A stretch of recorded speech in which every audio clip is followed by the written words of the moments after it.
ബാക്കി ചോദ്യത്തിലേക്ക് കിടക്കാം. 11ാമത്തെ ചോദ്യം കടുപ്പം കുറഞ്ഞ ധാതു എന്നറിയപ്പെടുന്ന ഓപ്ഷൻ ഡി ടാൽക്കാണ്. 12ാമത്തെ ചോദ്യം ഭൂമധ്യരേഖാ പ്രദേശത്ത് ലഭിക്കുന്ന മഴ. ഉത്തരം ഓപ്ഷൻ എ സംവഹന വൃഷ്ടിയാണ്. 13ാമത്തെ ചോദ്യം 2022-23 കൂടി ഇന്ത്യയുടെ നവീകരണം ലക്ഷ്യമാക്കി നീതി ആയോഗ് ആരംഭിച്ച സംരംഭം. ഓപ്ഷൻ ബി ആണ് strategy for new India at 75. 2023 ലോക ബാങ്കിന്റെ ലോജിസ്റ്റിക് പെർഫോമൻസ് സൂചികയിൽ ഇന്ത്യയുടെ സ്ഥാനം ഓപ്ഷൻ എ ആണ് 38 ആണ്. 15ാമത്തെ ചോദ്യം ഇന്ത്യൻ ആസൂത്രണത്തിന്റെ പിതാവ് എന്നറിയപ്പെടുന്നത് ഓപ്ഷൻ ബി ആണ് എം വിശ്വേശ്വരയ്യയാണ്. 16ാമത്തെ ചോദ്യം പുത്തൻ സാമ്പത്തിക നയത്തിന്റെ ലക്ഷ്യങ്ങൾ ഏതൊക്കെയാണ്? ഇവയെല്ലാമാണ്. ഓപ്ഷൻ ഡി ആണ് ഉത്തരമായിട്ട് വരുന്നത്. 17ാമത്തെ ചോദ്യം ഖാരിഫ് വിളവെടുക്കുന്ന സമയം, ഇടുന്ന സമയമല്ല, വിളവെടുക്കുന്ന സമയം ഓപ്ഷൻ സി സെപ്റ്റംബർ മുതൽ ഒക്ടോബർ വരെയാണ്. 18ാമത്തെ ചോദ്യം ഹരിത വിപ്ലവത്തിന്റെ ഏഷ്യൻ ഭവനം എന്നറിയപ്പെടുന്നത് ഓപ്ഷൻ എ ഫിലിപ്പൈൻസ് ആണ്. 19ാമത്തെ ചോദ്യം പുസ്തകങ്ങളും അവയുടെ രചയിതാക്കളും കണ്ടെത്തുക. The power of the prime minister, അതുപോലെ തന്നെ നിയമങ്ങളുടെ അന്തസത്ത, ഇന്ത്യ 2020, മൈ ട്രൂത്ത്. ഉത്തരം വരുന്നത് ഏതാണ്? ഓപ്ഷൻ ബി ആണ് ഇവിടെ ഉത്തരമായിട്ട് വരുന്നത്. അതായത് എന്താണ് the power of prime minister വരുന്നത് ഏതാണ്? ഹംഫ്രി ബെർക്കലിയാണ്. അതുപോലെ തന്നെ നിയമങ്ങളുടെ അന്തസത്ത വരുന്നത് Montesquieu. India 2020 doctor APJ Abdul Kalam. My truth ഇന്ദിരാഗാന്ധിയുടെയാണ്. പഠിച്ചു വെക്കുക. 20ാമത്തെ ചോദ്യം താഴെ തന്നിരിക്കുന്ന തെറ്റായ ജോഡികളേവ? ബൽവന്തറായി കമ്മിറ്റി 57 ശരിയാണ്. PK തുങ്കൻ കമ്മിറ്റി 90-ലല്ല 88-ലാണ്. അശോക് മേത്ത കമ്മിറ്റി 77 ശരിയാണ്. സർക്കാരിയ കമ്മിറ്റി 1983. ഇതിൽ തെറ്റായത് ഏതാണെന്ന് ചോദിച്ചു കഴിഞ്ഞാൽ ഓപ്ഷൻ സി ആണ് PK തുങ്കൻ കമ്മിറ്റിയാണ്. 21ാമത്തെ ചോദ്യം ജമ്മു കാശ്മീരുമായി ബന്ധപ്പെട്ട് താഴെ തന്നിരിക്കുന്ന പ്രസ്താവനകളിൽ ശരിയായ പ്രസ്താവനകളേവ? ജമ്മു കാശ്മീർ 370 നമ്മൾ പഠിക്കുന്നതാണ്, അത് ശരിയാണ്. ജമ്മു കാശ്മീരിനെ 2 കേന്ദ്രഭരണ പ്രദേശങ്ങളായി മാറ്റിയത് 2019-ലാണ്, ശരിയാണ്. രാജതരംഗിളി കാശ്മീരിൻ്റെ ചരിത്രം വിശദമാക്കുന്ന പുസ്തകം ശരിയാണ്. അപ്പോൾ 1, 2, 3 ഇവിടെ ശരിയായിട്ടുള്ള ഉത്തരം. 22ാമത്തെ ചോദ്യം ഇന്ത്യൻ ഭരണഘടനയുടെ 73ാം ഭേദഗതിയും 74ാം ഭേദഗതിയിലൂടെയും അനന്തരഫലങ്ങളിൽ പെടാത്തതേവ?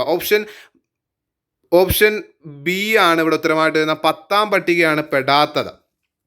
23ാമത്തെ ചോദ്യം അഭയകിരണം പദ്ധതി, വിദ്യാകിരണം പദ്ധതി, താലോലം പദ്ധതി, വിദ്യാജ്യോതി പദ്ധതി. ഇത് ഉത്തരമായിട്ട് വരുന്നത് നമുക്ക് എടുക്കാം. നമുക്കറിയാം താലോലം പദ്ധതി എന്താണ്? മാരകമായ രോഗങ്ങളുള്ള 18 വയസ്സിൽ താഴെയുള്ള കുട്ടികൾക്കുള്ള പദ്ധതിയാണ്. അതങ്ങനെ വെച്ച് നമുക്ക് എടുക്കാം. 3A വെച്ച് നമുക്ക് ഓപ്ഷനിൽ നിന്ന് എടുക്കാം അല്ലേ? ഉത്തരം വരുന്നത് ഓപ്ഷൻ സി ആണ്. അതായത് അഭയകിരണം പദ്ധതി എന്ന് പറയുന്നത് എന്താണ്? വിധവകൾക്ക് സാമ്പത്തിക സഹായം. വിദ്യാകിരണം പദ്ധതി എന്ന് പറയുന്നത് ഏതാണ്? വികലാംഗരുടെ മക്കൾക്ക് വിദ്യാഭ്യാസ സഹായം. അതുപോലെ തന്നെ താലോലം പദ്ധതി മാരക രോഗങ്ങളുള്ള 18 വയസ്സിന് താഴെയുള്ള കുട്ടികൾക്ക് ചികിത്സാ സഹായം. വിദ്യാജ്യോതി പദ്ധതി എന്ന് പറയുന്നത് എന്താണ്? PH വിദ്യാർത്ഥികൾക്ക് പഠനത്തിനുള്ള സാമ്പത്തിക സഹായം. 24ാമത്തെ ചോദ്യം താഴെ തന്നിരിക്കുന്ന ഈ തെറ്റായ പ്രസ്താവനകൾ ഏവ? ഇവിടെ എന്താണ്? ഇതിൽ ഉത്തരമായിട്ട് വരുന്നത് ഓപ്ഷൻ ഡി ആണ്. എല്ലാ പ്രസ്താവനകളും ശരിയാണ്. 25ാമത്തെ ചോദ്യം ഇന്ത്യൻ ഭരണഘടനയുടെ വകുപ്പ് 400A എന്തിനെക്കുറിച്ച് പ്രതിപാദിക്കുന്നു? എന്താണ് 400A? ഇവയൊന്നുമല്ല. അതാണ് ഓപ്ഷൻ ഡി ആണ്. 300A ആയിരുന്നെങ്കിൽ നമുക്ക് ഈ ഓപ്ഷൻ കൊടുക്കാമായിരുന്നു, ബി സ്വത്തവകാശത്തിൻ്റെ. പക്ഷേ ഇപ്പോൾ 400A ചോദിച്ച സ്ഥിതിക്ക് ഇവയൊന്നുമല്ല. 26ാമത്തെ ചോദ്യം ഇന്ത്യൻ ഭരണഘടന നിർമ്മാണവുമായി ബന്ധപ്പെട്ട് താഴെ തന്നിരിക്കുന്ന പ്രസ്താവനകളിൽ തെറ്റേതെന്നാണ് ചോദിച്ചിരിക്കുന്നത്. ഭരണഘടനയെ ഹിന്ദിയിലും ഇംഗ്ലീഷിലും എഴുതണമെന്ന നിർദ്ദേശം അംഗീകരിച്ച് 47 ജനുവരി സമ്പൂർണ്ണ സമ്മേളനത്തിലാണ്, ശരിയാണ്. ഈ നിർദ്ദേശം മുന്നോട്ട് വെച്ച ഡോക്ടർ രാജേന്ദ്ര പ്രസാദ്, ശരിയാണ്. ലക്ഷ്യപ്രമേയം അംഗീകരിച്ചതും ഈ സമ്പൂർണ്ണ സമ്മേളനത്തിലൂടെയാണ്, ശരിയാണ്. ലക്ഷ്യപ്രമേയത്തെ ജവഹർലാൽ നെഹ്റു എതിർത്തു, അത് തെറ്റാണ്. ജവഹർലാൽ നെഹ്റു ആണ് അവതരിപ്പിക്കുന്നത്, പിന്നെ അദ്ദേഹം എതിർക്കേണ്ട കാര്യമില്ല. അപ്പോൾ ഉത്തരം ഓപ്ഷൻ ബി ആണ് ഇവിടെ വരുന്നത്, തെറ്റായ പ്രസ്താവന. 27ാമത്തെ ചോദ്യം താഴെ തന്നിരിക്കുന്നതിൽ പൗരത്വവുമായി ബന്ധപ്പെട്ട് ശരിയായ പ്രസ്താവന OCI over citizen of India, ശരിയാണ്. ഭരണഘടനയുടെ 2ാം ഭാഗത്താണ് പൗരത്വം, ശരിയാണ്. 5 മുതൽ 11 ആർട്ടിക്കിളാണ്, 6 മുതൽ 11 അല്ല, തെറ്റാണ്. ഇന്ത്യക്കാർക്ക് നേപ്പാൾ സന്ദർശിക്കാൻ വിസ ആവശ്യമില്ല. അപ്പോൾ 1, 2, 4 ഓപ്ഷൻ എ ആണ് ഇവിടെ ഉത്തരമായിട്ട് വരുന്നത്. 28ാമത്തെ ചോദ്യം ഒരാൾ പറഞ്ഞ വാക്യമാണ്. അപ്പോൾ ആമുഖം ഒരു പ്രഖ്യാപനത്തേക്കാൾ കൂടുതലാണ്, അത് നമ്മുടെ ഭരണഘടനയുടെ ആത്മാവാണ്, നമ്മുടെ രാഷ്ട്രീയ സമൂഹത്തിൻ്റെ മാതൃകയാണ്, അതൊരു വിപ്ലവത്തിനല്ലാതെ മറ്റൊന്നിനും മാറ്റാൻ കഴിയാത്ത ഒരു ദൃഢനിശ്ചയം അതിൽ അടങ്ങിയിരിക്കുന്നു. ഇന്ത്യൻ ഭരണഘടനയുടെ ആമുഖത്തെക്കുറിച്ച് ഇങ്ങനെ പറഞ്ഞത് ആരാണ്? ഓപ്ഷൻ 3ാമത്തെ ഓപ്ഷൻ ഹിദായത്തുള്ളയാണ്. അതായത് ഓപ്ഷൻ സി ആണ് ഇവിടെ ഉത്തരമായിട്ട് വരുന്നത്. 29ാമത്തെ ചോദ്യം, മൗലികാവകാശങ്ങളുമായി ബന്ധപ്പെട്ട ശരിയായ പ്രസ്താവനകൾ.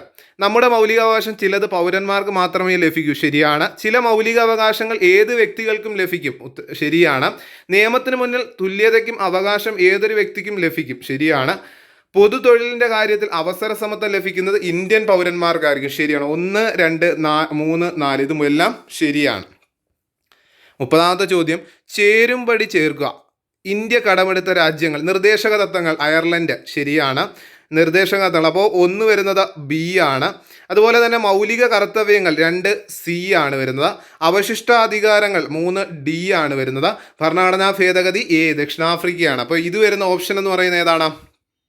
4 വരുന്നത് എ ആണ് ഉത്തരമായിട്ട് വരുന്നത്. അപ്പോൾ ഓപ്ഷൻ എ ആണ് ഇവിടെ ഉത്തരമായിട്ട് വരുന്നത്. 31ാമത്തെ ചോദ്യം, ഡാഷ് സ്ഥാനത്തേക്കുള്ള തെരഞ്ഞെടുപ്പിന് താഴെ പറയുന്ന യോഗ്യതകൾ ആവശ്യമാണ്. ഇന്ത്യൻ പൗരനായിരിക്കണം, 35 വയസ്സ് പൂർത്തിയായിരിക്കണം, ലാഭകരമായ ഒരു പദവിയും വഹിക്കരുത്, രാജ്യസഭാ അംഗമായി തിരഞ്ഞെടുക്കാനുള്ള യോഗ്യത ഉണ്ടായിരിക്കും. ഉത്തരം വരുന്ന ഓപ്ഷൻ ഡി ആണ്, ഉപരാഷ്ട്രപതിയാണ്. 32ാമത്തെ ചോദ്യം, കൊറോണ വൈറസിൻ്റെ വകഭേദം B1.1.529 ഇവയിൽ എന്തിനെ സൂചിപ്പിക്കുന്നത്? അതാണ് ഓപ്ഷൻ ഡി, ഒമിക്രോൺ ആണ്. 33ാമത്തെ ചോദ്യം, ഏറ്റവും കൂടിയ അനുപാതത്തിൽ ആഗോളതാപനത്തിന് കാരണമാകുന്ന ഹരിതഗൃഹവാതകം ഏതാണ്? Option B, carbon dioxide ആണ്. കാർബൺ ഡൈ ഓക്സൈഡിൻ്റെ അളവ് കൂടുമ്പോഴാണ് എന്തുണ്ടാവുന്നത്? ആഗോളതാപനമൊക്കെ ഉണ്ടാവുന്നത്. 34ാമത്തെ ചോദ്യം, താഴെ തന്നിരിക്കുന്ന പ്രസ്താവനകളിൽ ഏറ്റവും ശരിയായത്. മനുഷ്യഹൃദയത്തിൻ്റെ പേസ് മേക്കർ സ്ഥിതി ചെയ്യുന്നത് ഉത്തരം ഏതാണ്? വലത് ഏട്രിയത്തിന് വലത് മുകൾ ഭാഗം. ഉത്തരം ഓപ്ഷൻ സി ആണ് ഉത്തരമായിട്ട് വരുന്നത്. 35ാമത്തെ ചോദ്യം, 2021 ഡേവിഡ് ജൂലിയസും ആർഡം പറ്റാപ്പൗറ്റിനെയും ചേർന്ന് നൊബേൽ പുരസ്കാരം നേടിയ മേഖല ഏതാണ്? ഓപ്ഷൻ എ ആണ്, വൈദ്യശാസ്ത്രമാണ്. 36ാമത്തെ ചോദ്യം സിമ്പിളായിട്ടുള്ളൊരു ചോദ്യമായിരുന്നു. മലേറിയ പ്രോട്ടോസോവ രോഗമാണ്. അതുപോലെ തന്നെ ടൈഫോയിഡ് ഒരു ബാക്ടീരിയ രോഗമാണ്. അസ്കാരിയാസിസ് ഒരു വിരകൾ ആണ്. അതുപോലെ തന്നെ ജലദോഷം വൈറസ് രോഗമാണ്. അപ്പോൾ ഇവിടെ ഉത്തരമായിട്ട് വരുന്ന ഏതാണ്? മലേറിയ പ്രോട്ടോസോ രോഗമാണ്. അപ്പോൾ ഉത്തരമായിട്ട് വരുന്നത് ഏതാണ്? ഓപ്ഷൻ സി ആണ് ഇവിടെ ഉത്തരമായിട്ട് വരുന്നത്. 37ാമത്തെ ചോദ്യം, കുട്ടികളിലെ പ്രമേഹം കണ്ടെത്താനും ചികിത്സ സഹായമേകാനുമുള്ള കേരള സർക്കാരിൻ്റെ പ്രത്യേക പദ്ധതി. ഓപ്ഷൻ എ, മിഠായി ആണ്. 38ാമത്തെ ചോദ്യം,